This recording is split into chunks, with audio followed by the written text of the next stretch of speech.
having a foreign manager. What was the thinking behind that? I think the thinking at the time from the hierarchy at the FA was, and it disappoints me that the ex-England manager who got to the semi-final of the World Cup is not straight up there in demand. Puyol comes out, gives him a great big hug, and then another one, then another one, then another one. Then Lionel Messi. And our players are like, whoa. What? He's got a bit of our manager, hasn't he? Everywhere we walked in town, Barcelona, people are asking for his autograph. You mentioned Coutinho a second ago. Why did that not come off? Why didn't you get Coutinho for $500,000? Chairman decided against it. Are you allowed to say the name of the biggest what if? The biggest one that nearly got done but never got done? That's probably the biggest one, because it would have been a massive.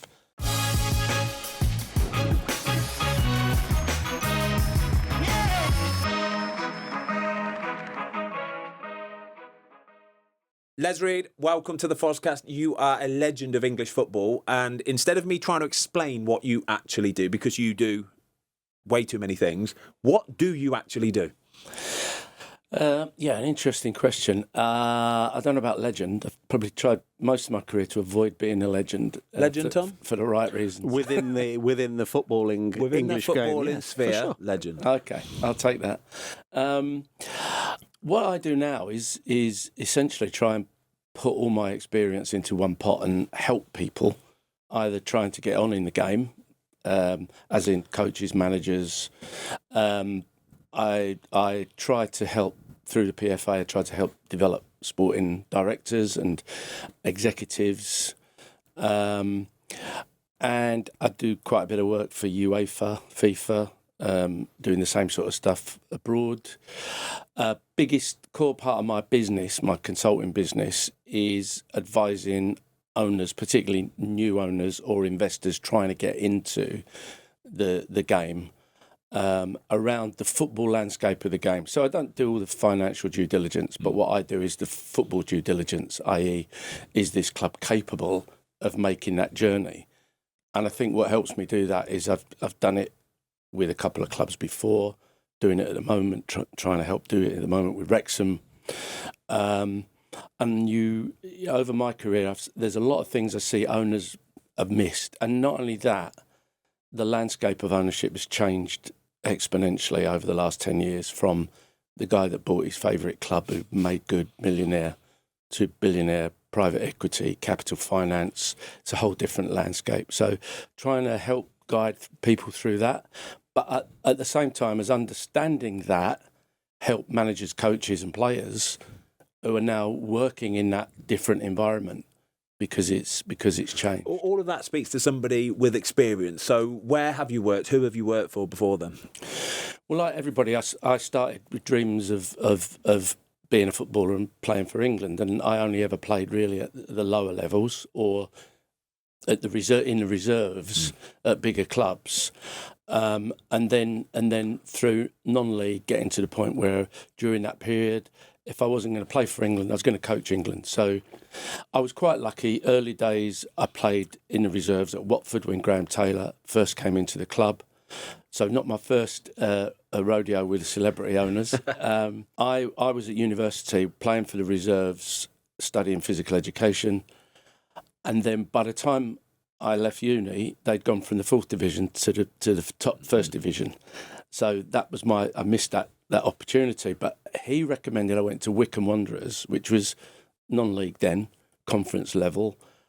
He said, it's a coaching club and you'll learn a lot about that there. And he was absolutely right. We trained at Bisham Abbey, where the FA ran all their courses. I got my coaching badges pretty quickly, and then quickly morphed into coaching and managing at non-league level, and then got recruited by the FA as a regional director. So that kind of took me into coach education and developing coaches, and worked for the FA. And then from the FA got recruited in my first period at Charlton, far more successful than my second, but then into first team coaching at pro level. We were in the Championship. We got promoted to the Premier League. So that got me into coaching. So I was very highly sort of technical side of it. And then when Howard Wilkinson became technical director at the FA, he recruited me to the FA as director of technical development. That was the onset of what was called the Charter for Quality Academies. That was my role, was all the England youth teams up to the senior team, then academies. Quite by chance, during that period, Howard went to Sunderland and I got the job as technical director. I'd, in my previous role, when Kevin Keegan came in on a temporary basis, I was allocated to work with him. So I got to be first team coach with England under Kevin. And then Kev decided to keep the job. During that time, Howard left. I got promoted. So I kind of then went back to doing the 21s and downwards. And then I was involved in bringing Sven into the picture. So I worked sort of in the background with Sven. Things changed at the FA. I left the FA. I ended up back on coaching on the grass with Laurie Sanchez with the Northern Ireland national team. You didn't play in that game, did you? No. When we beat England. That David Healy? Was that David Healy? Yeah. So I worked for that period with them and then went with Laurie to Fulham. And then we went there sort of halfway through the season, sadly, kept them up. Charlton went down, which broke my heart because I am a Charlton fan. Yeah. And they asked me to step up into the director of football role for the following season, which I did. And then when Laurie went, I brought in Roy Hodgson, who'd been one of my mentors back in the Graham Taylor days, that generation. And then following year, Fulham went to the what was the UEFA final, wasn't it?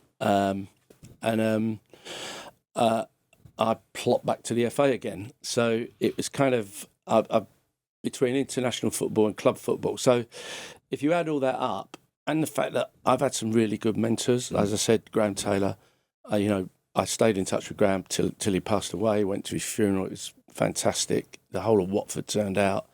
But Roy Hodgson, Bobby Robson, Terry Venables. Oh, wow. It goes on because I just happened to be, fortunately, in and around it during those eras. I've got a question about the Sven appointment, actually, because I remember at the time that was a massive, massive thing for the English football team, wasn't it? Having a foreign manager. What was the thinking behind that?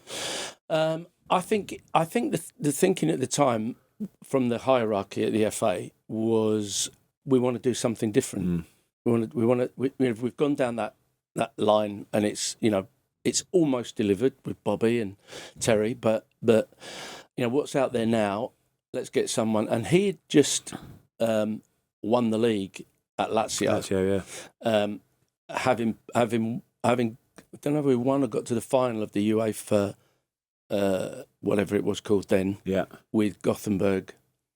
And he was on the upward. He went to Sampdoria and then Lazio and won the league, and was a contact of Arsene Wenger's, introduced to David Dean, who was vice chairman of the FA, and at that level, I think they all discussed it and said, why don't we go for something like that? And I think it was on the back of David's influence would have been, no one knew Arsene Wenger when we brought him here. Look what happened. And I think that was the idea. Similar characters, really, aren't they? Yeah.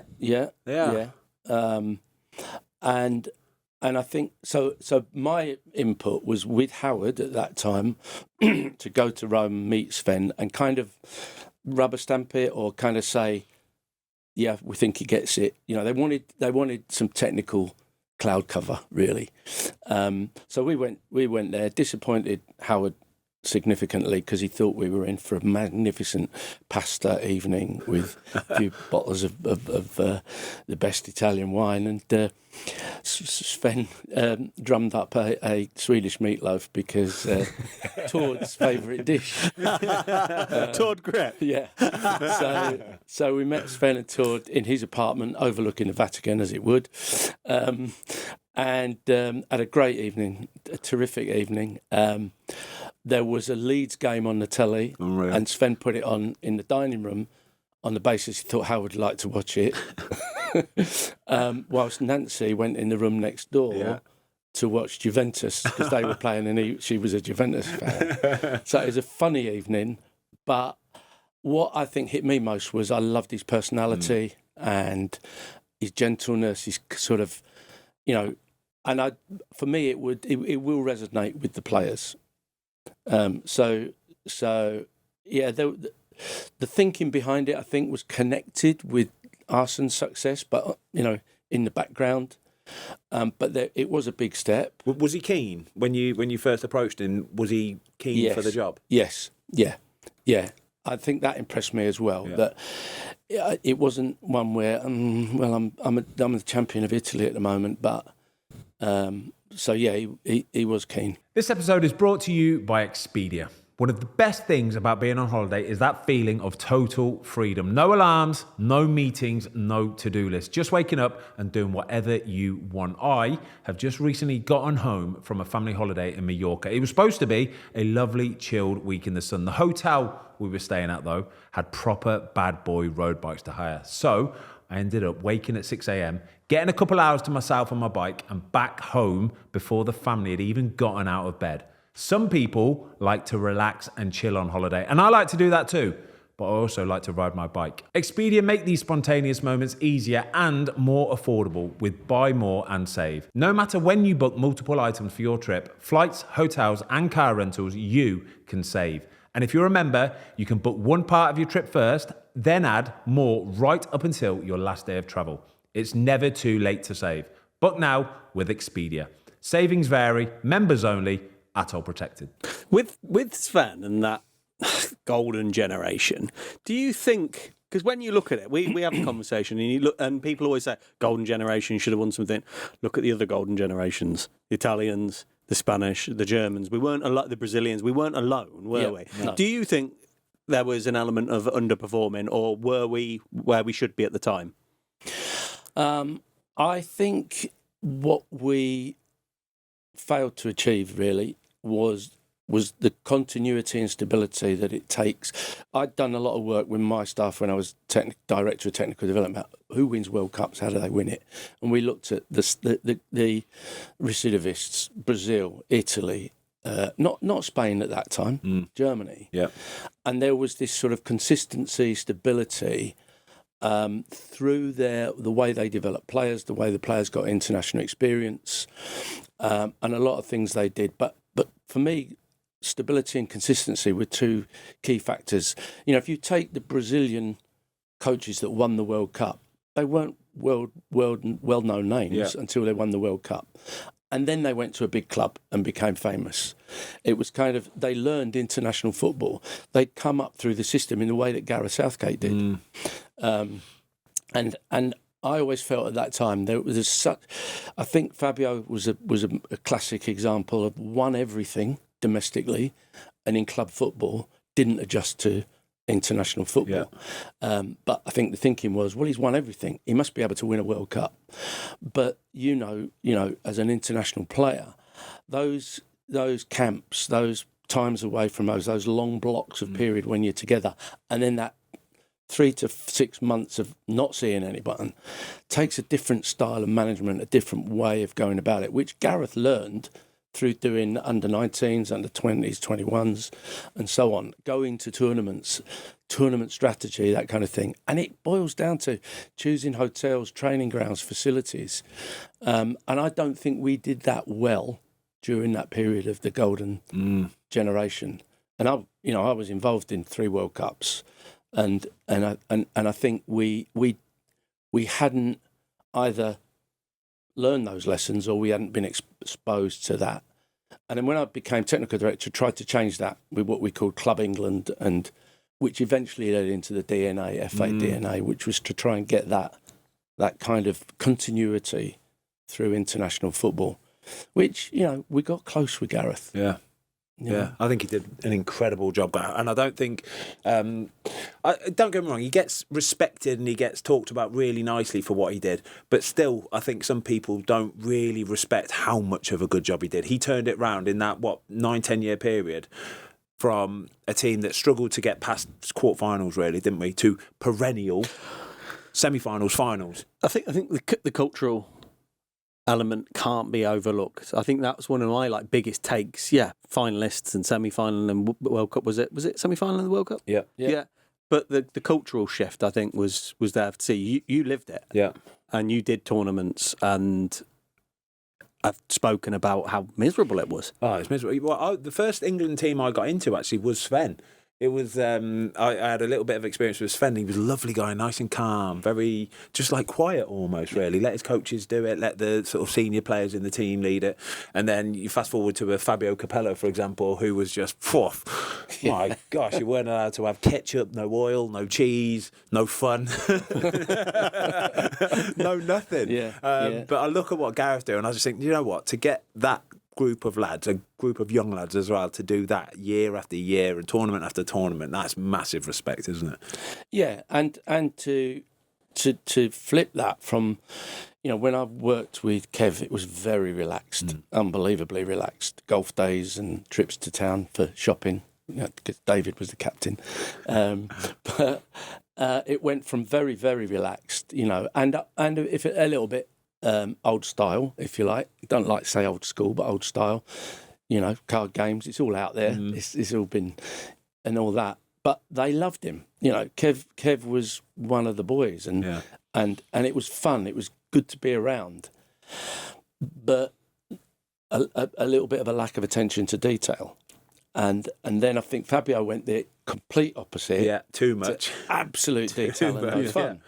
And I think what Gareth tried to do was get a blend between that. So, Gareth was very big on data and statistics and analysis and individual work and all of that stuff. But at the same time, he tried to create a very relaxed atmosphere. Do you think Gareth will go and get a club job? Do you think he'd have the appetite and hunger to go and get a club job? It disappoints me that all this talk about various clubs changing managers at the moment, and Gareth is on the fringes of those conversations. And it disappoints me that the ex-England manager who got to the semi-final of the World Cup is not straight up there in demand. A little bit of that's to do with Gareth's personality. He doesn't self-proclaim anything. He's very, very humble.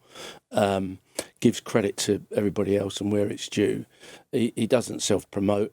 And I think he's also got that kind of reputation of being quite intellectual, thinks things through.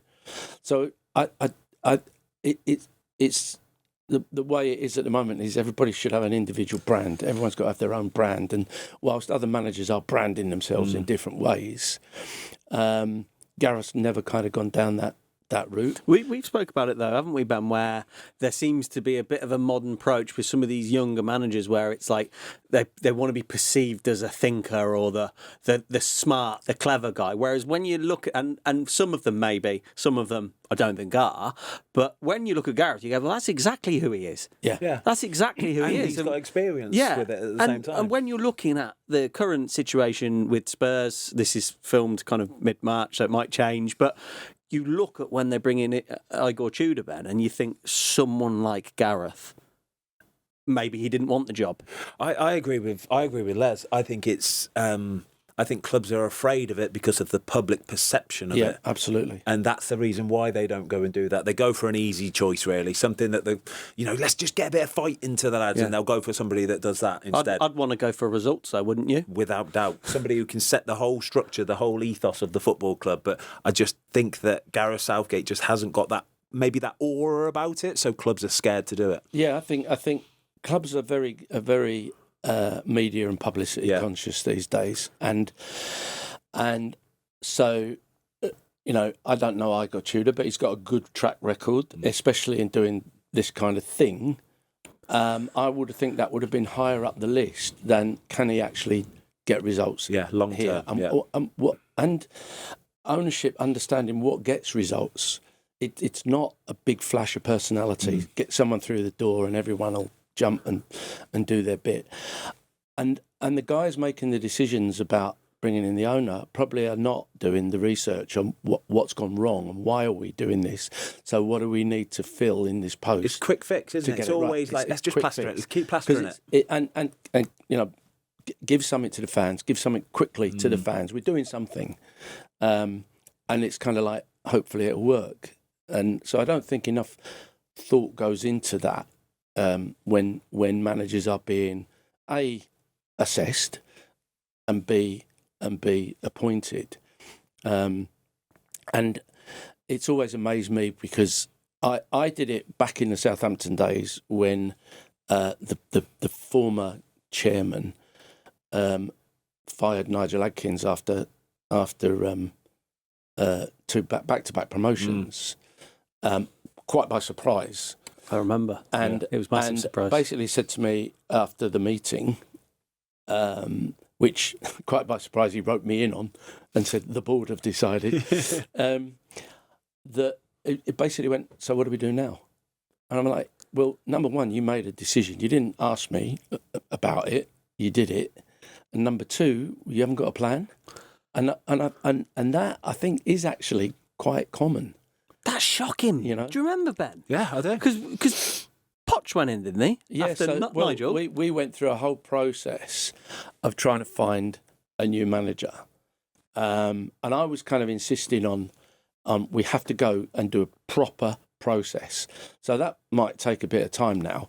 You know, wish you'd have told me a couple of weeks ago or a month ago. At what point did they sack Nigel after the second promotion? It was November, and it was just coming into the international break, favourite time. Yeah,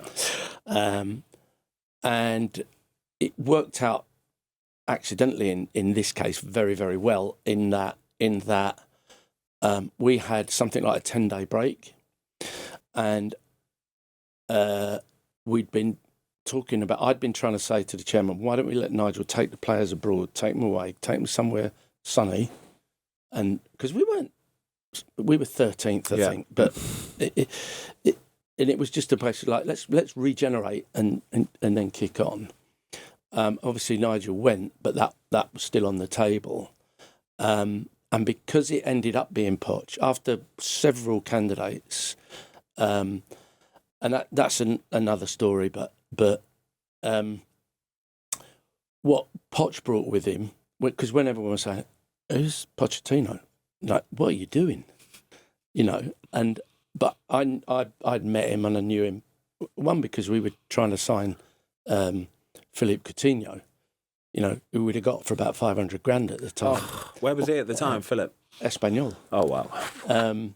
So spent a lot of time over there, met Poch, liked him, and because of the shock of Nigel, well, initially it was when Alan Pardew got the sack. That was out of the blue. I decided now we have to track managers like we track players. So we started. So when we're watching Coutinho, the people that are going out there, Paul Mitchell would have been one at the time. What's the manager like? How do they play? What's the style? Why is Coutinho a good fit for us? Because of what they're doing there. And Espanyol played the kind of what we would have called the Southampton way eventually. So Philippe was a good fit, but the coach had obviously made that happen. So I phoned a few people that knew him, got some feedback on him, and thought he fits the bill. He's ticking all these boxes. Is he as an impressive person as what everybody says he is? Absolutely, yeah. And he hadn't much experience, and obviously people were and weren't. And my chairman was a little bit like, "Well, this is all on you."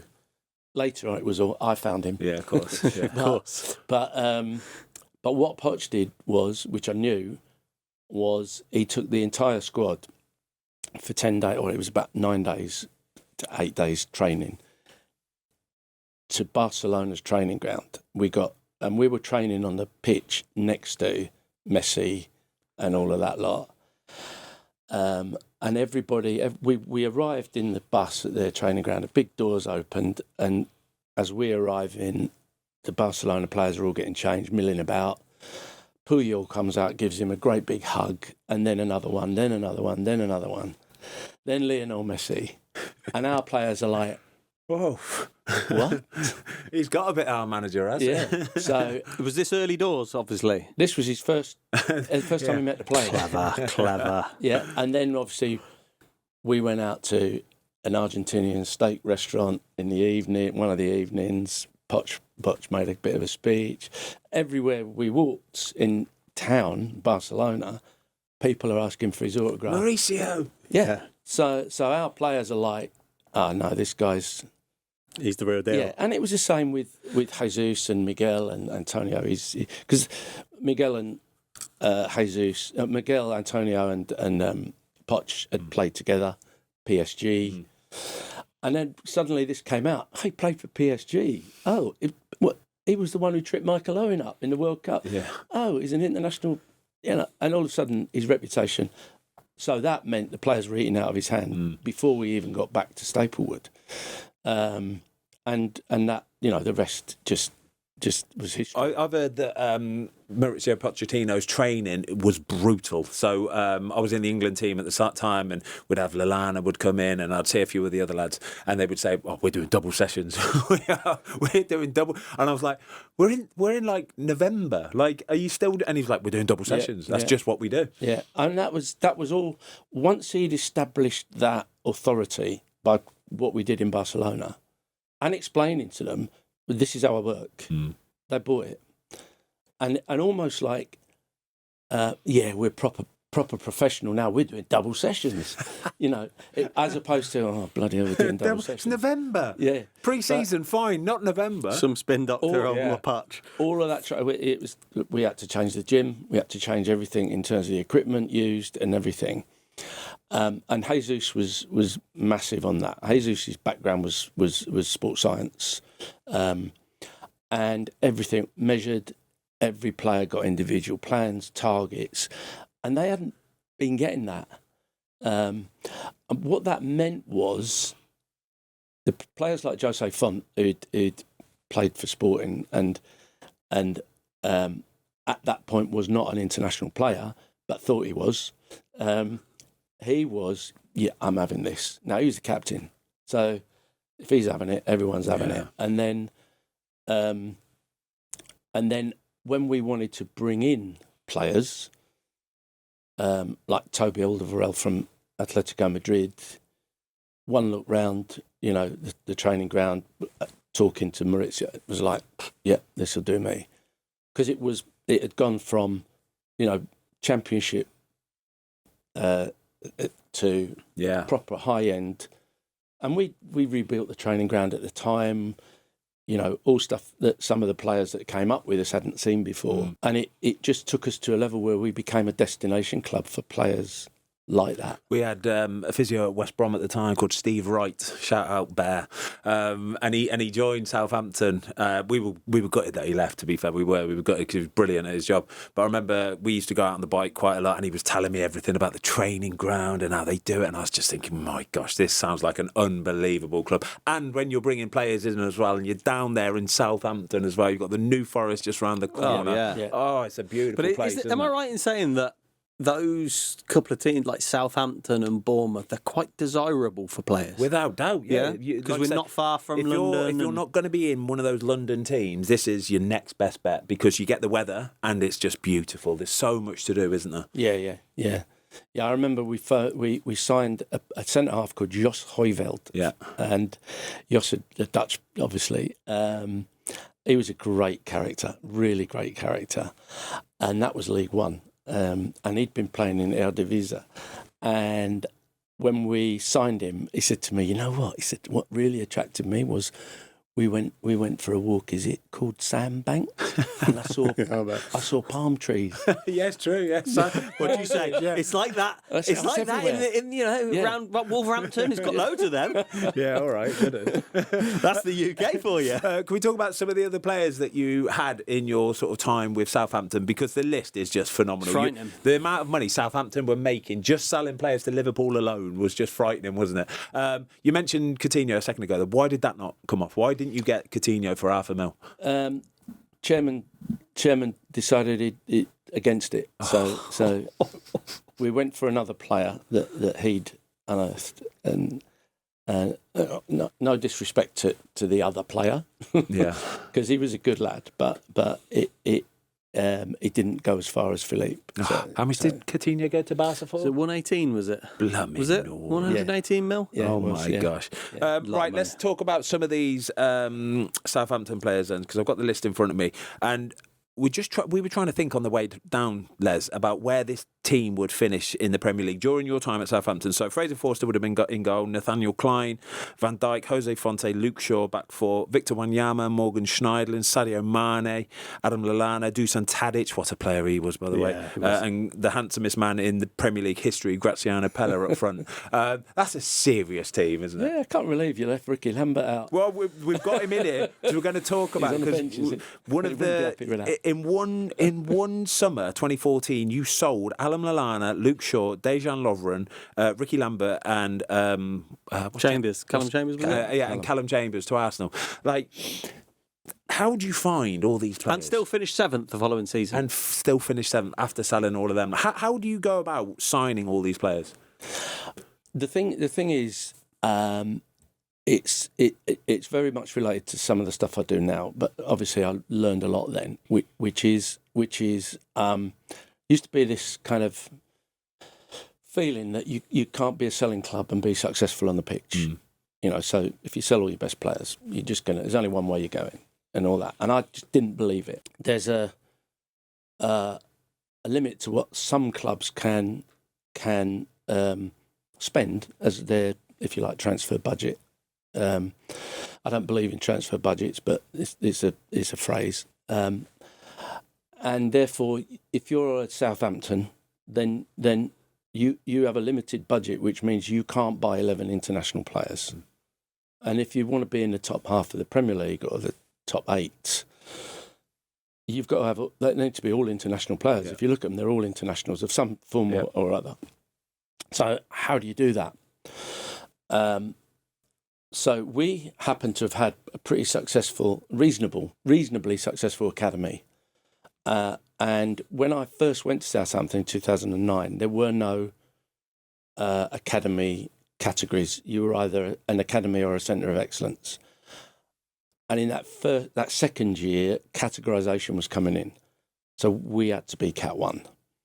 And one of the things that the new owner had said to me was like, can we be in the Premier League in 5 years' time? So this is 2009, in administration, everything, ripped to the shreds. And the answer was yes, but we have to do it in this strategic way. And the key to that was we have to have, if we're going in the Premier League, we have to have international players. So we've either got to buy them, or we've got to buy them with potential to be international players, or we've got to develop them. So 5 years' time, youngest players going to be in our Premier League team in 5 years are going to be 19, 20, 21. Who've we got? Oxlade-Chamberlain, Callum Chambers, Luke Shaw, all in the 15, 16 age group. James Ward-Prowse, Nathaniel Clyne, Jack Stevens, all these, Harrison Reed. So there's a platform there to say, you know what, if we get these through that journey and we add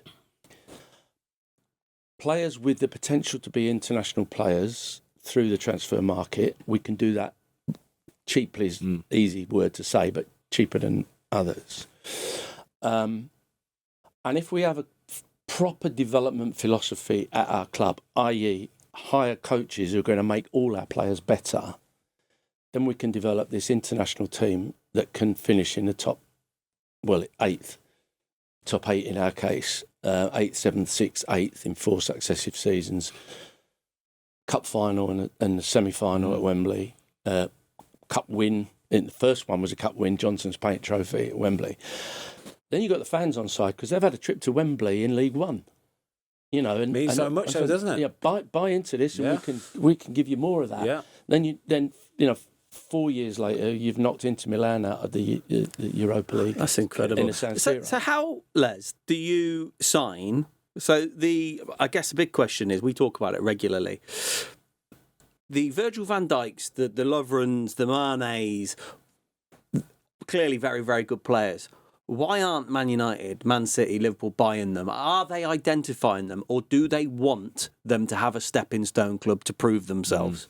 I think there's two parts to that. One is the only data was Prozone, which was tracking data, which basically you used on your own players, and Opta statistics, and so you had to get off your backside, eye test, and go and find them, and I think there was a little bit of arrogance of the top clubs in the Premier League at that time around the best players would come to us, and therefore it was a market where agents brought players, so agents were scouting and identifying players, signing up and bringing them to those clubs, and they seemed to be comfortable doing that. But it's the costly way of doing it. We couldn't do that, so we had to go down the other route, which was that we had to identify talent that nobody else had spotted yet, or that people had looked at and rejected, but we could find a reason for why that their potential was being overlooked. So overlooked players. So Virgil would be one of them. I'd love to hear why he was overlooked. Well, I'll tell you in a minute if you like. But I mean, the idea was we had to be ahead of the game. So we had this mysterious black box, and essentially what we did, we subscribed to Opta, 15 leagues around Europe. We I'm going to say invested. We didn't spend a lot of money, but we invested in a big analysis department. But most of them were straight out of college or interns, absolutely highly motivated. Football fanatics. Bought into it, football fanatics. Championship manager, football manager, so addicted. Linking that to a network of scouts around Europe, with the two working together, we were able to find players that were there, but people hadn't been convinced enough about. So the Virgil story is very simple. We had a fantastic scout who did Holland and Belgium for us, a guy called Pete Butters, who had been an ex-manager, player, but very sort of highly experienced scout. So he was our exclusive scout in that region, and we had 8 scouts like that around Europe. But because they were local, lived local, had been brought up in those pools, if you like, of talent, they could get under the skin. They could find the ones. They knew the parents. They knew someone who knew someone's brother. So they could do that secret agent work, if you like, on the ground. Virgil was at.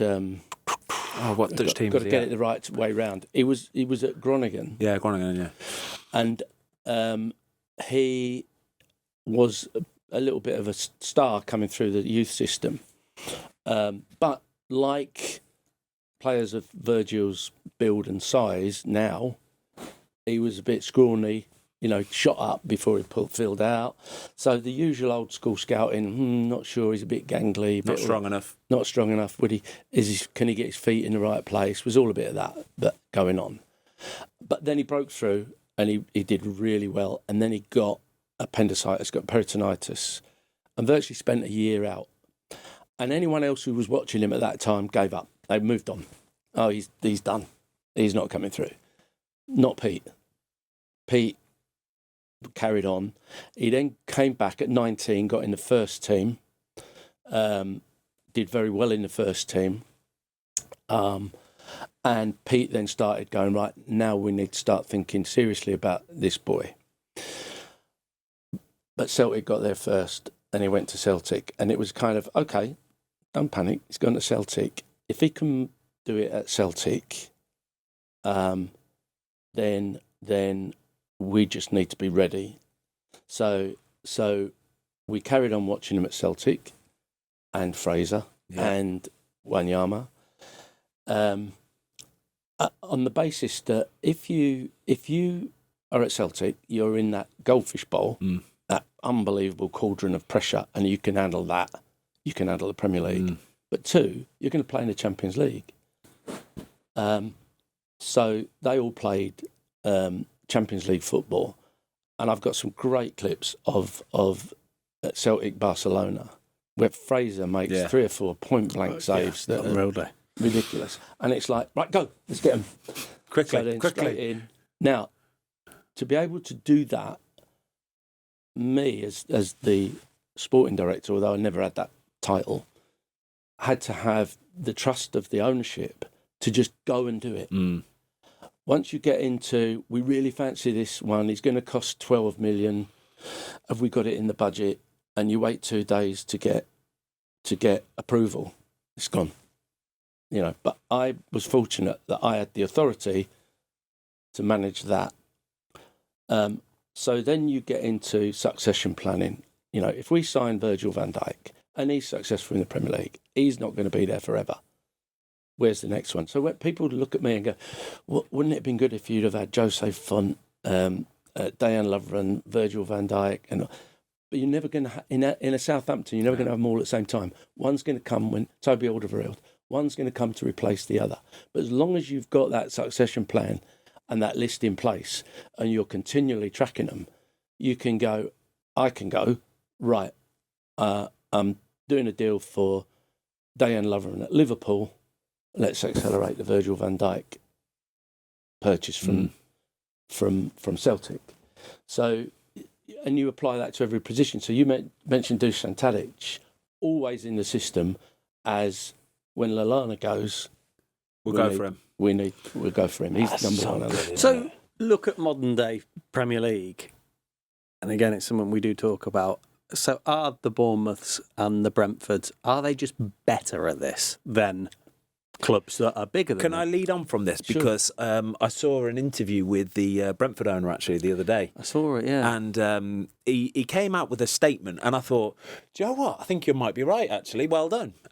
He said, if we are watching two strikers, he said, and they both score 15 goals per season, he said, I'm going to go for the striker that has double the amount of chances than the other striker, because that guy is getting in that position more often, whereas this guy is just taking his chances more. He said, I'm going to go for the guy who has the more chances but still scores me 15 goals in a season. And I'll take that one step further, which is Tadic Pella replaces Lallana Lambert. Yep. So when you then look at what's that relationship, where's Ricky getting his goals? Adam Lallana. Where's Adam Lallana getting his goals? From Ricky's. And then you go, well, we've got to replace that. It's no good replacing one of them. We've got to find the source. Someone who can do what Adam does for Ricky. So Tadic and Pella fitted that bill. So Pella scores 28 goals in his first season, following Ricky Lambert's 30 from the season before. And Dusan gets his 10 following Lallana's 12. So Matthew's absolutely spot on, but I've taken it one further in saying who's the provider of that double amount. Well, it's like you were saying about Espanyol and earlier on, isn't it? It's about, okay, well, what a manager has allowed that, what that system, they work within that system. It's very rarely just one person just absolutely ripping it by themselves without the help of anybody else. It's always down to other little factors, other people. It's a big jigsaw, isn't it? Big jigsaw, but my point earlier on, are the Bournemouths, are they better? Are they just simply better than the bigger teams? Well, it's yes, and they have to be. So they. I always used to have a phrase of mine, which was, it's not about how much you can afford to spend, it's about how much you can afford to waste. So the big clubs can afford to waste more. Yeah, true. Get it wrong. Yeah. Bournemouths, Brentfords, Southamptons, Brightons can't.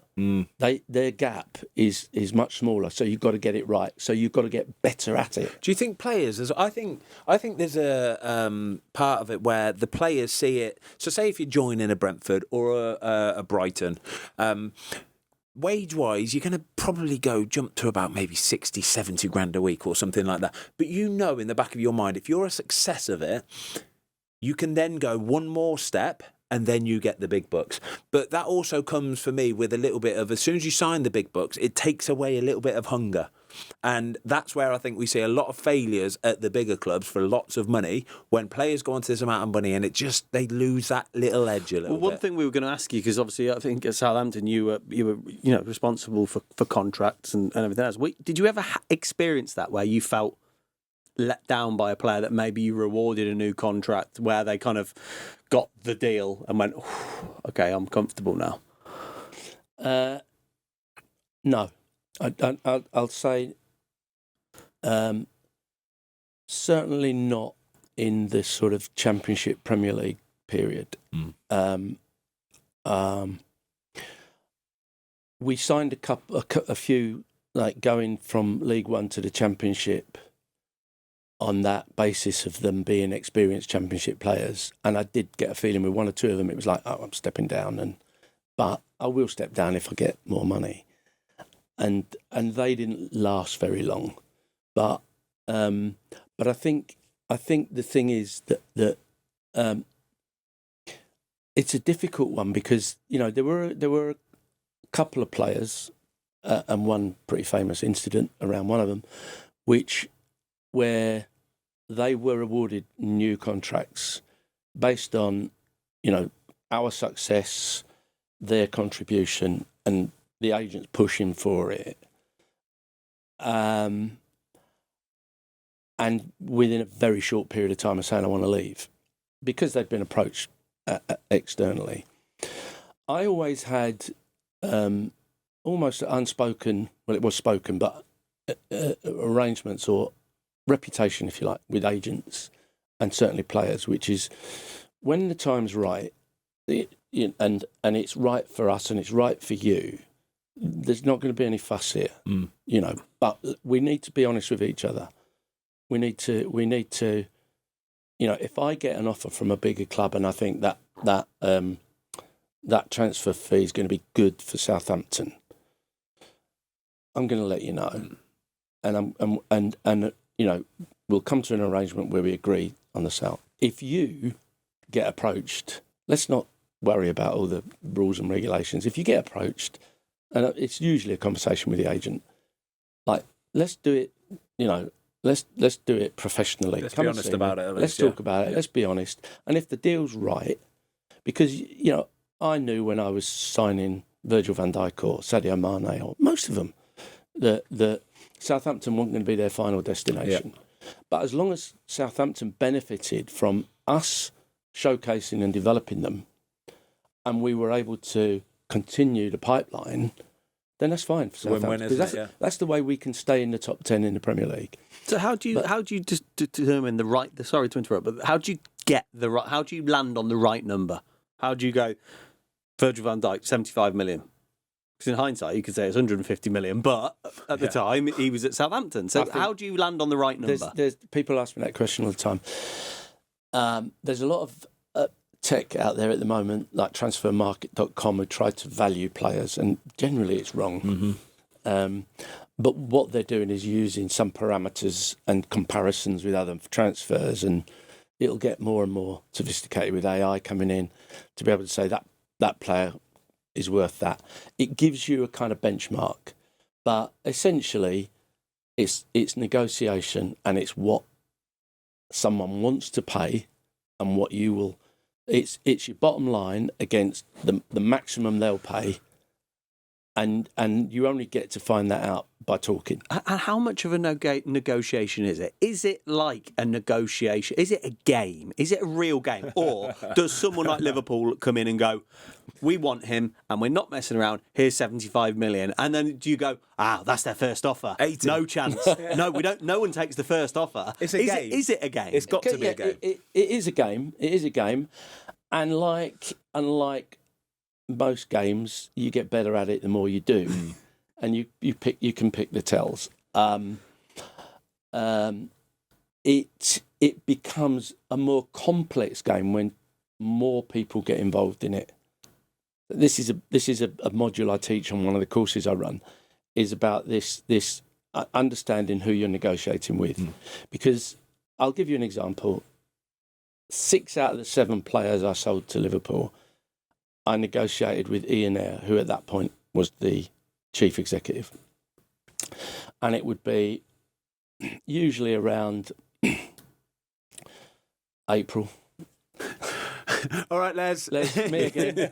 Same place. Who do you want this time? So it'd be a meeting in a hotel in London. Right, who do you want this time? You know, and the more we did, the more it became. We both understood where how each one works and what was going to work. And so I was the guy that was doing that to Peter Lawwell at Celtic. Yeah. Me again. Me again, Pete. So you kind of get used to that. And I would say most of the deals I did were like that, 1-to-1, or dealing directly with the club. It gets complex when the brokers get involved. So, like, what's the difference between a broker and an agent? Well, a broker is a guy who's got no representation agreement with a player. But, this time of year now, I'm getting loads of calls. Like, what are you looking for? What profiles? Centre forwards? Middlemen. They're just middlemen. Middlemen who go to an agent somewhere else and say, I can get your club to Southampton, your player to Southampton. Say to Southampton, I can get you that player, but you've got to go through me. And therefore, there's a third party involved, and they'll want paying. And which end's going to pay him? Now, sometimes, particularly with foreign transfers, you can get 3 or 4 involved in this. One particular player I bought from Portugal. 6 guys turned up at the airport as I landed. Take my car. No, you have my. Oh, I'll take you. I'd only flown there to meet the actual agent with the president of the club. And then it ended up in a farce where I jumped on a plane and came home. Because they're all trying to muddy the waters and make out like they're the trusted source. I've got this. He signed this 3 years ago with me. I'm the trust. Yeah, and so it can get really complicated. So you have to try and actually erase all that from any situation. And what I say to the would be sporting directors, etc., is you've got to have a line where you walk away, and you've got to be prepared to walk away. There is no disgrace in going back and saying, couldn't get that one over the line.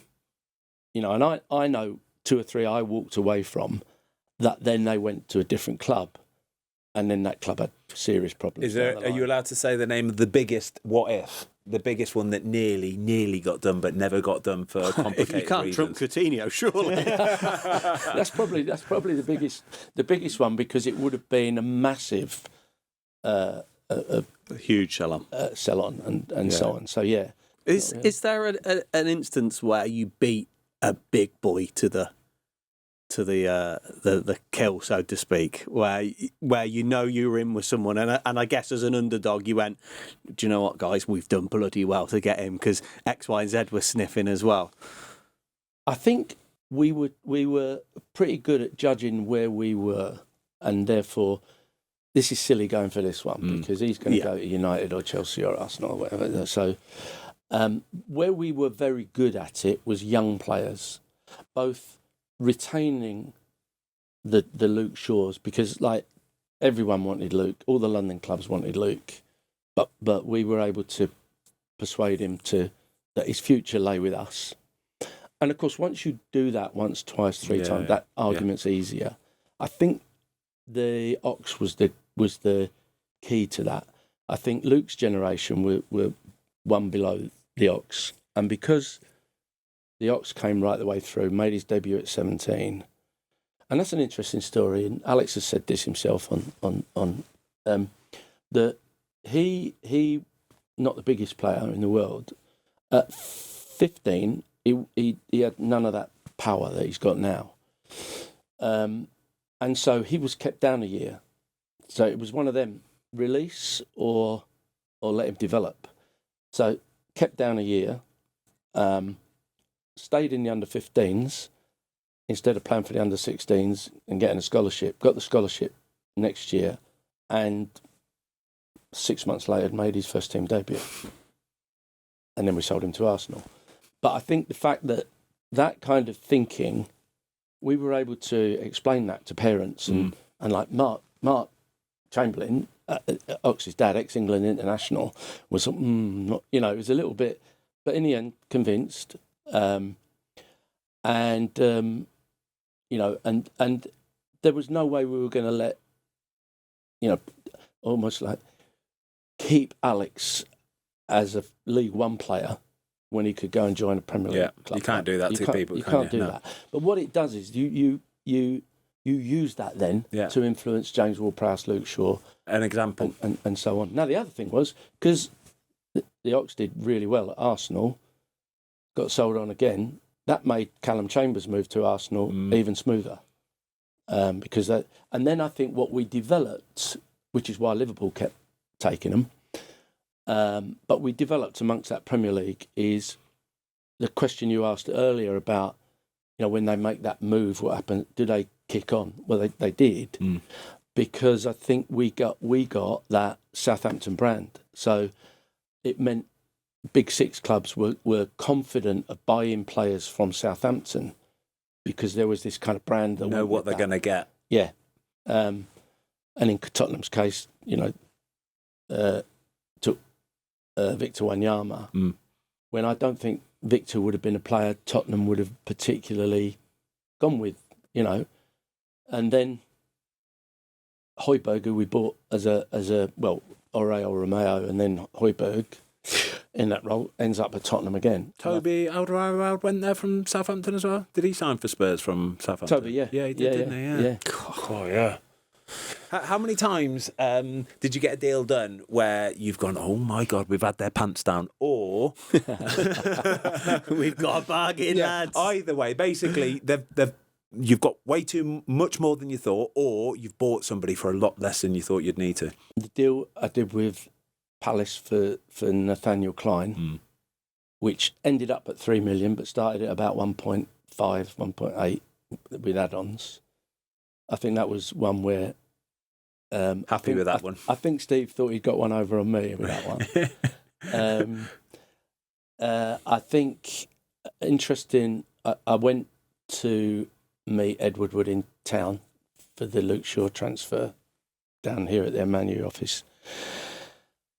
And I came back and my office was on the same floor as the financial director and the chief exec.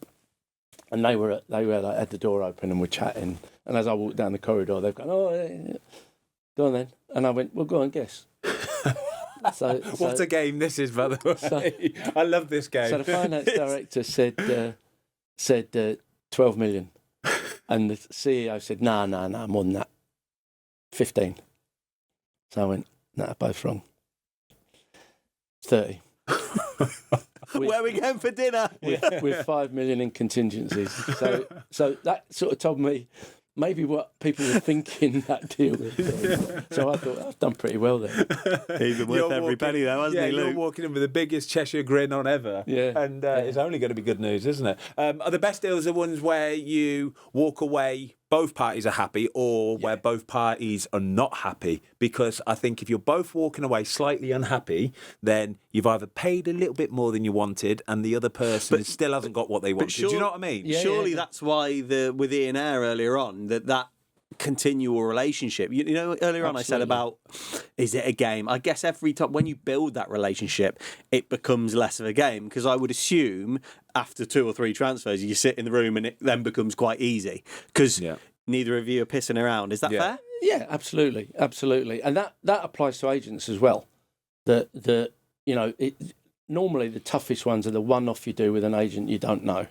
But once you've dealt with an agent or an agency, a few times, I got one agent told me a few years ago that when I was at Southampton, he said, amongst the agent world, you were called Mr. 5%. And I went, really proud of that as well.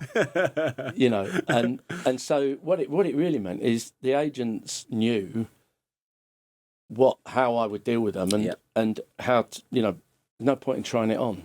Yeah, they know you're only ever going to give them 5% of whatever it is, and that's it. Don't even try asking for more. It's as simple as that. That's what you're getting. So, I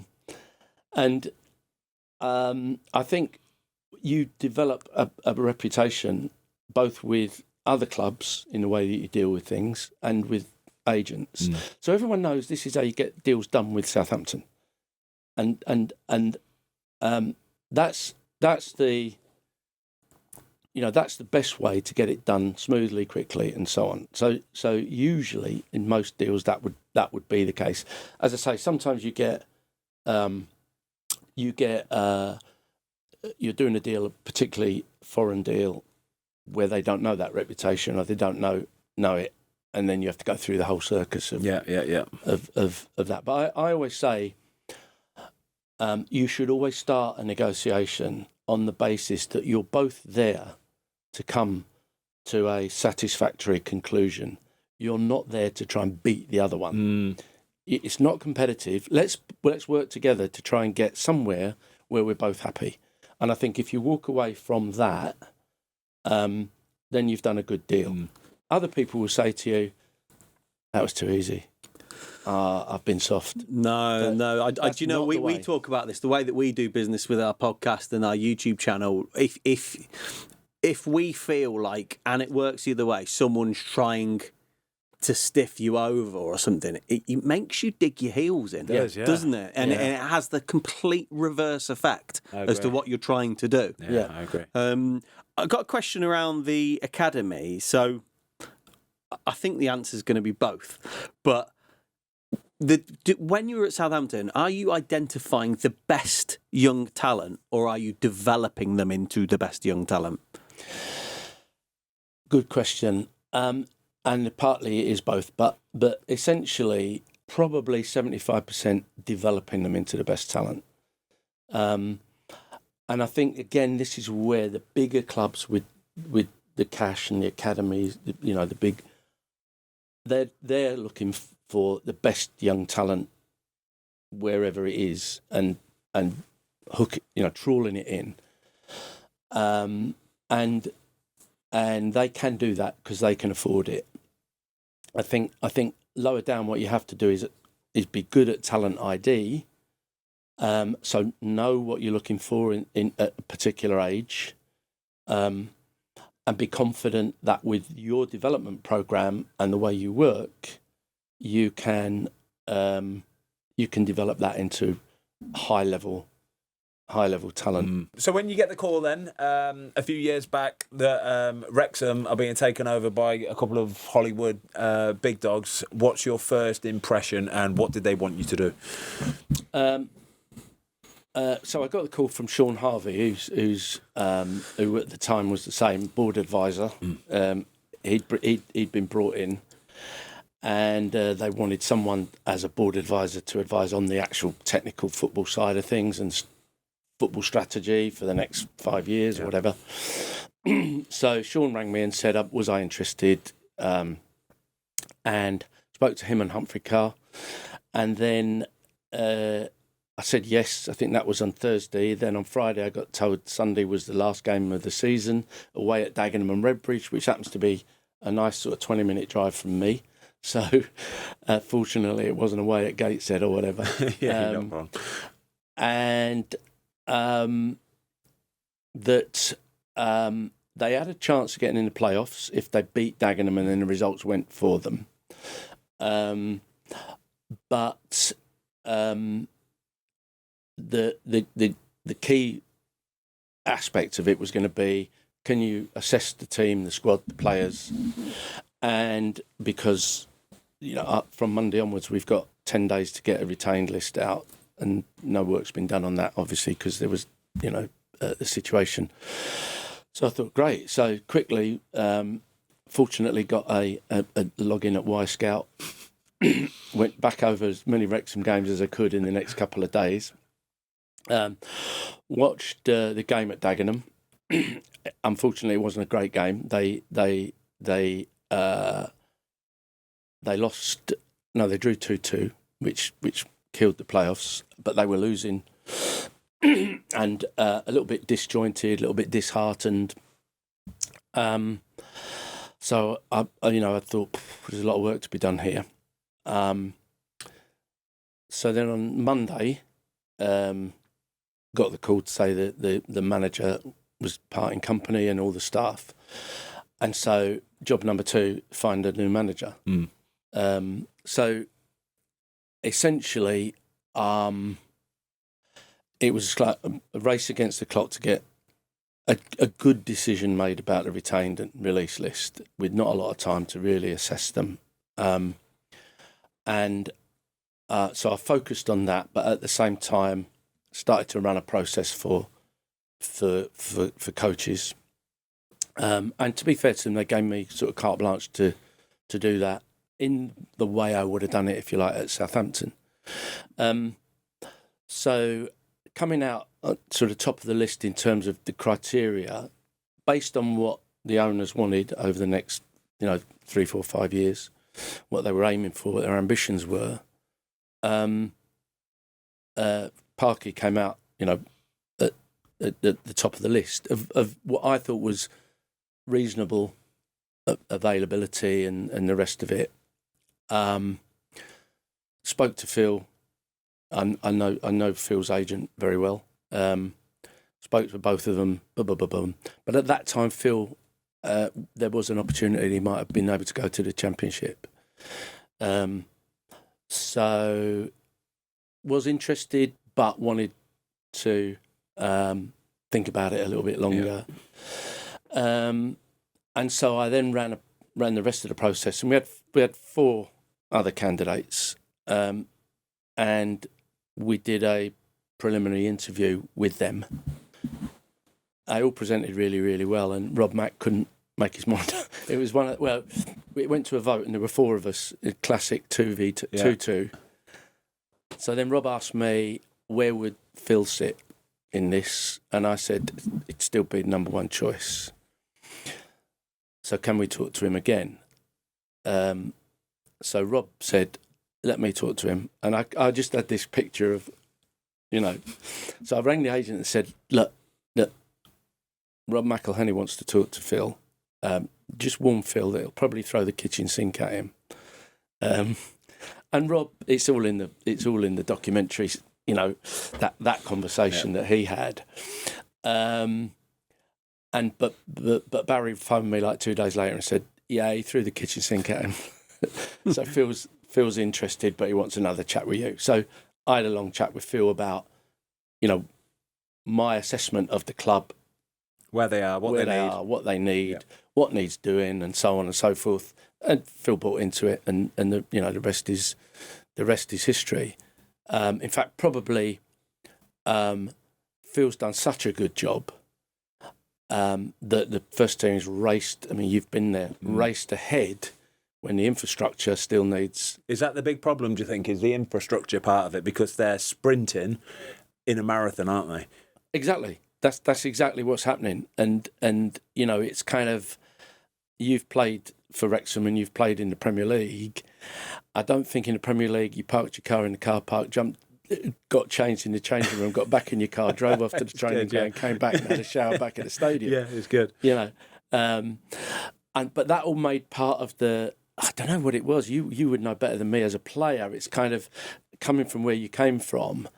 It's kind of, I wouldn't accept this anywhere else. But yeah, it's the beauty of it. That's the beauty. Kind of works. And I remember when I was there in the National, I left in League Two, and I remember saying to him, "Don't ever change this, please, don't." Yeah. Because you'd turn up in the morning, you'd park right outside the stadium front door. Basically, there'd still be fans walking around, like just anybody, people walking their dog, tourists. You just walk past them. Oh, can I have a quick picture? Yeah, not a problem. You get back to training. You people there waiting. Yeah, not a problem. I was like, don't lose this. No, all right? It's so important. Do not lose that, because you look at all the Premier League teams, they're so far away from the fans in every aspect, aren't they? Yeah. That it loses that connection and that little bit of love. And every time we go up there, we went up for the Chelsea game, didn't we? And it's got the charm. It's still got the charm about it of a lower league team, even though next year we could possibly be playing in the Premier League. But we went there the other day, and like the operations manager and the community manager, everyone's coming over and we're having a chat with them.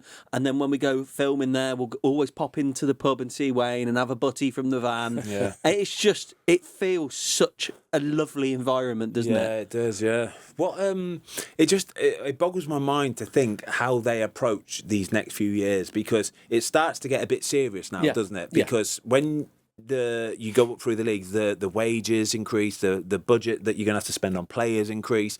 How are Wrexham approaching all of this? Yeah, it's a good question, and one that we kind of need to address in the next few weeks or month or so is how do we keep that charm? Yeah.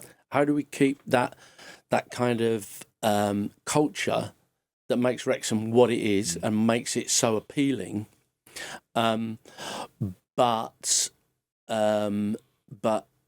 behind the curtain, we're behaving and developing like a top Premier League club, you know, technology-wise and the rest of it. It's keeping that balance without one, you know, losing the other one. And I've seen this at clubs where you can lose that what got you where you are, and what you are.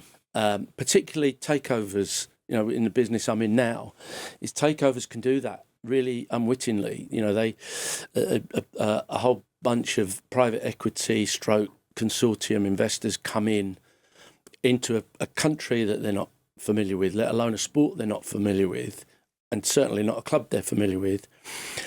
But with loads of enthusiasm and passion and great ideas, but not take into account the history, the culture of the club, which is where Rob Mack and Ryan have done a brilliant job, because they've started there. Start with the story, start with the history, start with the culture. So, you know, all those people you bump into now, you know, when I first started, there weren't many there because they couldn't afford to have that number of staff, operations managers and so on and so forth. So building the kind of staffing infrastructure is something that Michael Williamson's got to grips with quite strongly since he's been in. That stand building, training ground acquiring, that's the next kind of stuff that has to build on that platform of good staff. And the great thing that Wrexham have done, which was really big in my time at Southampton, was because we expanded staff-wise. You mentioned the Bear there, is picking the staff that have the same kind of motivations and thoughts, and who buy into it, and it becomes infectious. And so what Rob and Ryan do is infectious, and that we need to keep that, but at the same time we've got to get to the point where Southampton were with scouting in different countries, you know, analysts and technology and everything, in order to ensure that we just don't go up, flop, and then struggle again. Do they become? We've been talking about this because Wrexham aren't a selling club, right? No, they haven't been able to be. Exactly. And their revenue model's different to most, and I think 53% of their revenue came from North America. In the last set of kind of published accounts, and they've got the memberships, and if they can really be cute and trigger the memberships across the world, their revenue opportunity is massive. So at Southampton, you're obviously selling players. Like if someone came in and said with like Max Cleworth, here's 20 mil, Wrexham aren't selling him, are they? When do they become a normal model? Yeah, that's the thing. So that's the fact you have to face. If someone comes in and says for Maxi, you know, there's 20 million, like Luke Shaw, where's the next one? Yeah. So with Luke Shaw, for instance, we had Matt Targett, we had Sam McQueen, who was the next left back, both from the academy. Unfortunately, did his knee in and had to retire. So we went out and got Ryan Bertrand because we needed Matt Targett wasn't quite ready. But Sam and Matt could do a bit of that, you know, and develop. That was the plan. But then when Sam went, we had to give Matt some. So we wanted some experience there. We got Ryan Bertrand. Maxi Cleworth is the only one. Yeah. And the fact is that we didn't have an academy. So that Friday that I joined them, there was no academy. Yeah. There was a kind of community youth program. So there wasn't anything in the tank like we had Prowse and Luke and all them down below. Didn't have that other than Max and Aaron James. Because all those players that would have been Wrexham players were now Everton or Liverpool. You know, the best players in North Wales. But also the model was different getting through the league. So like you said earlier on about Southampton, maybe a player dropping from Championship. You can see now Les's influence, can't you? Because you can like, as we speak, you can kind of see it because yourself, right? You go in, there's no resale value on Ben Foster. Yeah. There's no resale value on Stephen Fletcher. Yeah. Is there at all? No. So they're the because we'd done initially so well, we didn't have the youth players coming through. We didn't have the international scouting set up that meant we could go and find an Oriol Romeo, or whatever. But we needed that skill in the building. So that there were two things, and I think you'll attest to this, this is Phil's measurement as well, is kind of quality and experience, but right character for the Wrexham dressing room. And so, we've had you, but, Ben Tozer's been brilliant at being a guardian of that over the time. It's... But that's not going to go on forever. So we've brought Fletcher's gone, but we brought Kiefer in to do Fletcher's job. But Kiefer's now at the top end of his career. Where's the next Kiefer going to come from? Now Leader, senior figure, yeah. So, but we don't have that platform at academy level to have 3, 4, 5 of them coming through. We're going to talk about under-21 team next week.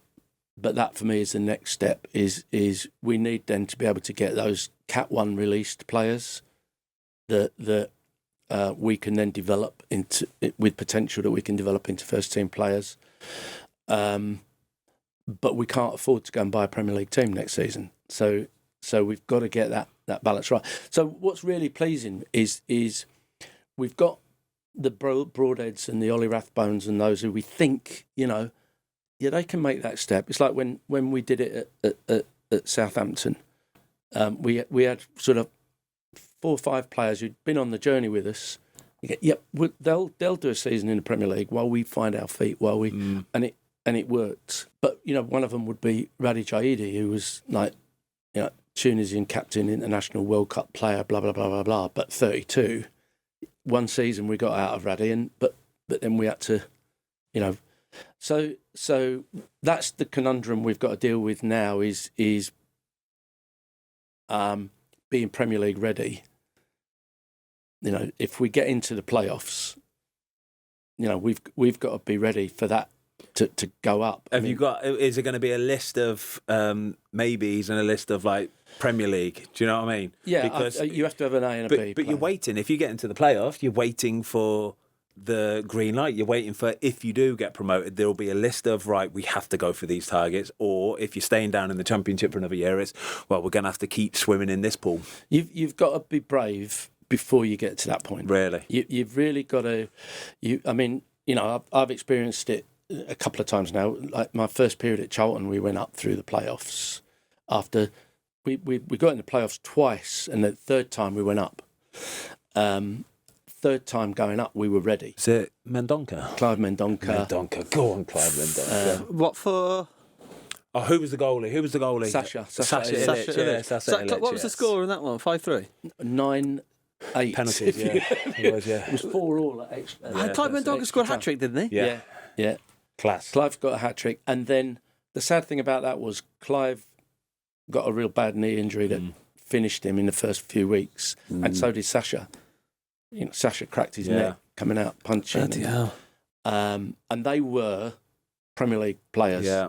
That's two you got to replace straight away. So you got to replace them straight away. You just can't vouch for that. So, you've got to have your A list, your B list.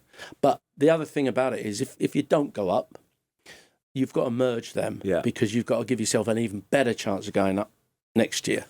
Do you know what the challenge though is, Les, when you look at it? Because obviously when you want to attract these players, like Championship players, to get up, in order to attract them, you've got to give them the right deal. Now, with the right deal comes the right length of contract. So obviously there's that little bit of a chicken and egg where you might, we're going to have to give them 3 years. But then if you go up, you potentially stockpiling players, which then the loans become important. Yeah. It's a real game, isn't it? It is, and that is the conundrum. That business of getting the right players in to get you up or to keep you there in the first place, but knowing that in the next couple of years they're probably going to be sat on the bench but sucking up a lot of salary. And so that is a real bit of planning that you have to build into it, because the what it can lead you to is you get into this cycle of having to pay players to leave. Yeah, because it's costing you to. So it's not costing you as much as if they stayed, but it's still costing you too much. And then, of course, you're going to replace them with someone who wants that level of contract. Unfortunately, that is kind of part of the model, I guess, isn't it? That is just a reality of... I think as long as you're honest with players and there's a real clarity about, listen, you're not going to be in contention. Players aren't completely daft, though, are they, Ben? No, they're not. They understand where they are. And like I say, as long as you're honest with them and you lay it simple, listen, you're not going to be playing, so you can go out on loan if you want to do, if we can find a transfer for you. I think people are happier with that rather than just be led along. You know, when Toes left, he's a big mate of ours. He comes on the show regularly, and he had such a pragmatic view because he was one of the earlier signings, like you said, custodian of the club, set the standards, real captain, and played, a lot of football. Yeah. Oh yeah. And yet he said, I just was realistic. I knew that. Yeah, but I knew my place, and I knew. Toes is a realist. Yeah, footballers in general are not a realist. No, their ego will always. You're not going to get many Ben Toeses, are you? The ego will override it, and they'll think, "I'm better than him. I should be playing." Yeah, there's a huge variety in personalities and characters in a football dressing room, and so you have to. That's why you have to treat them all individually. But I think you're right, being honest and so on. I was honest when I signed players at Southampton on the basis that I know I can't keep you forever. If you do what I think you can do, I know, and when the time's right, we'll be fair, we'll be honest with each other.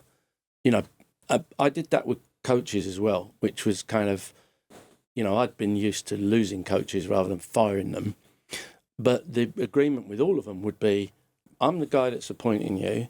If at some point you have to go, I'll be the guy that tells you, and I'll tell you why, and I'm happy to sit down and explain all that, because you're buying in, and we're both buying into this culture and philosophy and so on. And so if there's a reason why that's not going to continue, I will be the one who tells you. You're not going to get a text or an email or a message from your agent or whatever. You're not going to read it in the paper. It'll be me and you sat down and we'll Perfect. talk. On the other hand, if you get approached by another club, do the same. Be honest. Yeah. Which Poch, Ronald did. When you think if you got one over on someone, I think I did all right with the compensation for Poch. A little one to just throw in there at the end. What was the compensation for Poch? How much was it? I'm not going to tell you how much it was. But it was more than you wanted or expected. It was above 10. Oh yes, that'll do. And then additional for Jesus, Tony. Okay. And so, the physio, the masseur, the tea lady. I've got one more question. Sporting directors, technical directors, depending on who's signing the players, if it's these days, if it's a first team coach and maybe the players are being provided for them, if it's a manager choosing them. But often we see sporting directors or technical directors really stand the test of time where, do they have it? Are they on easy street? Because the easiest thing to do is for the manager to get the bullet, right? And if a club goes through 2 or 3 managers, why aren't there more questions asked of the sporting director and go, who's appointing these people? Accountability, where's the accountability further above the manager? Because we look at it all the time and go, God, who's appointing these people? Who's signing these players? I got my fair share of stick at Southampton. Really? Towards Southampton? Towards the end. Okay, it's always the way. But that's another one is so essentially, you can have easy street as a sporting director, and there are, without mentioning names, there are sporting directors who sit comfortably between the owner or the chairman. Just under the radar. Under the radar, and essentially they do the owner's bidding. So they're not entrusted with the authority to make decisions. They just communicate those decisions, and they're called sporting director or technical director. I don't think there have been many in this country who had, and I was never called sporting director, so I've been executive director, director of football, director of football development and support, and vice chairman. So And I think that's moving. It's moving in that direction now. So Leicester have just done it, and they've actually CEO's gone, and they've got a chief of business or whatever they want to call it, a strategy officer or whatever, and a chief of football operations. So they now have like clear lines of authority. Now, when I was there, we had an executive chairman, the one that left, didn't want Coutinho. When he went, After he didn't get Coutinho. when he went, I was given total responsibility for football, and the chief executive ran the business. Then that CEO went, and we had a new non-executive chairman, Ralph Kruger, who's a great character, ex-ice hockey gold medalist and coach, and so understood elite sport, Canadian national team coach, understood all that, but never interfered in the football. The go-between between the ownership and us. So you had vice chairman football strategy, vice chairman business strategy, and we worked together. So the board was us two, Ralph and the owner, 4 on the board, and our job was to execute the decisions of the board. Me totally responsible for football, and the other guy, Martin, totally responsible for business. But obviously, we had to work as a team. Now, Leicester have just done that. Can't quite remember the titles that they've got. But I see that becoming more prevalent, because much as it has become difficult over the years for the Alex Ferguson, Arsene Wenger type coach to have an overall Full autonomy. Yeah, full autonomy, simply because it's grown exponentially, and they can't manage the team and all the other stuff much as they like to, and that's the traditional way. It's getting more and more difficult for the Daniel Levy type, Ed Woodward type CEO who's running football and business, because the business side of the clubs has become more, not just significant, but well, Newcastle have just brought in an American chap, haven't they? Who that's his job role is to oversee the business side of it. Yeah, because they feel they're lacking in that area. Yeah, and that's obvious. That's because I think CEOs become two things. CEOs get overstretched, so they kind of take their eye off of the business because they're getting involved in the football. Think of transfer window. It's all encompassing. If you're a sporting director, you're in the office morning, noon, and night, 24/7, on the phone.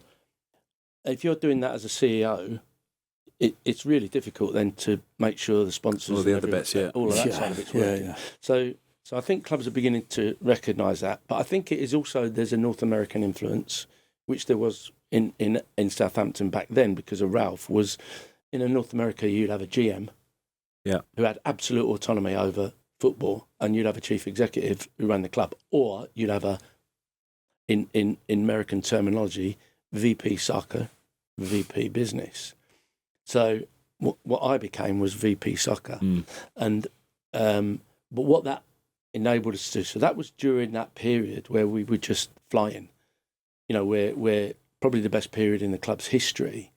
8th, 7th, 6th in the league, cup finals, cup semi-finals, Europa League, and 271 million net profit on player sales, without it being detrimental to the performance on the pitch. I think that was possible because I had that ability to make football decisions, make them stick and stick to it, as opposed to board meetings where you had to run things past people. Too many people. That changed under Chinese ownership, and I think that was the beginning of the slide, was because it became one where you had to get approvals, and when you've got to get approvals from Shanghai, it takes longer. And I did have a current-ish England international, depending on Thomas's selection, in my office, ready to sign couldn't get approval. He went and signed for another Premier League club. And that had never happened to that point. So I think, bringing it back round, I think sporting directors need to have more accountability, but they also need to have the authority. So you don't want sporting directors being accountable for something that's not their fault, as you don't want managers to. But it's a real, I mentioned all my job titles, technical director, sporting director, director of football operations. There are so many job titles now.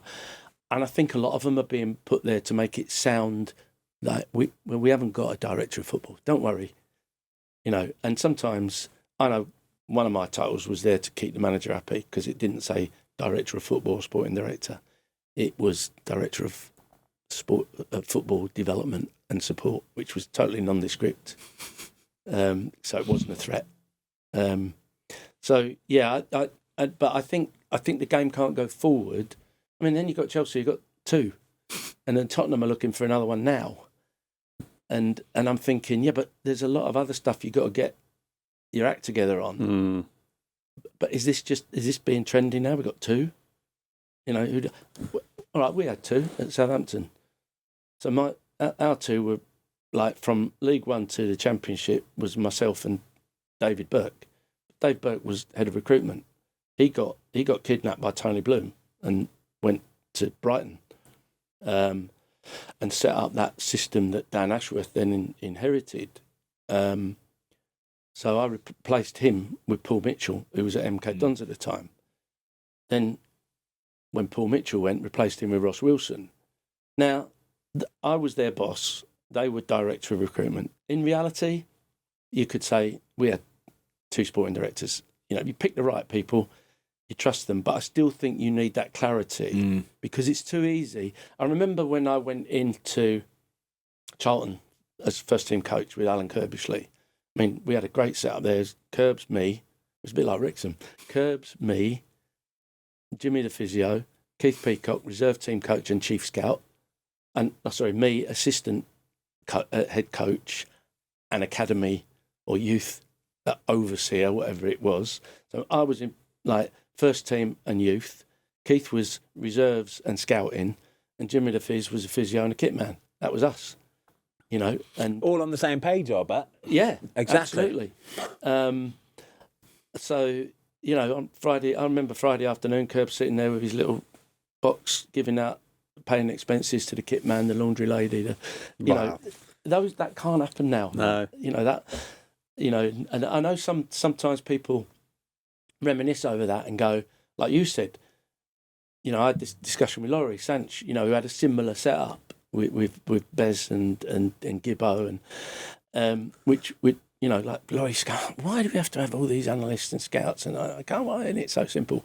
But the fact was, the Premier League was growing and growing and growing and growing and growing. And I think, so now we're at a stage where that sporting director role does need defining. And once defined, clarity over what their authority and responsibility is, and therefore accountability. And not, it's dead easy to have 2 sporting directors and one go, oh, yeah, that's not me. He was doing But that. you just need someone to. It needs to be my overriding take from this is culture, right? Yep. So it's culture, and someone's got to take the bull by the horns because you look at when Dan Ashworth went into United, and you could just sit outside and look and go, someone's not communicated someone's job role there. Too many chefs. Someone's not told Dan what he's responsible for. Without a doubt. I think with Dan, I've known Dan for donkey's years since he was academy manager at West Brom. Dan is a strategist, and if you hire Dan, you should know what you're getting. So, and if you are Dan and you're being hired, you think you're being hired for that reason, and then you turn up and it's not like that. But I tell you what, they needed that. I know, it's mad, isn't it? They need strategy. It's mad. I had Dan at West Brom, and Dan is brilliant at his job. He cared. He was so hard to deal with as well because he was he knew what he wanted to do, and that was it. And I was saying, no, can I just have this per week, please? But you see that period at West Brom, they had 4 people on the board, didn't they? Yeah. And They all knew their job, and they all blended to get Richard Garlick. All on the same page. Yeah, all on the same page. Really defined roles. They knew where they were. Didn't get too many interference, and they made it clear when they were dealing with other people as well. No, we operate like this, and that's it. Yeah, it's black and white. Yeah. Right. Brilliant, Les. Fantastic. Really incredible episode, mate. Thank you so much insight, isn't it? Great. So much insight. Brilliant. The workings of football clubs. Yeah. Thank you so much. My pleasure. Appreciate that. Lovely to see you, mate. Les Reed, top man. Thank you. Cheers. Thank you. Cheers, pal. Thanks everybody for watching. We hope you enjoyed the latest episode of the Fozcast. Don't forget to give us a follow on Spotify. Up the Fozcast.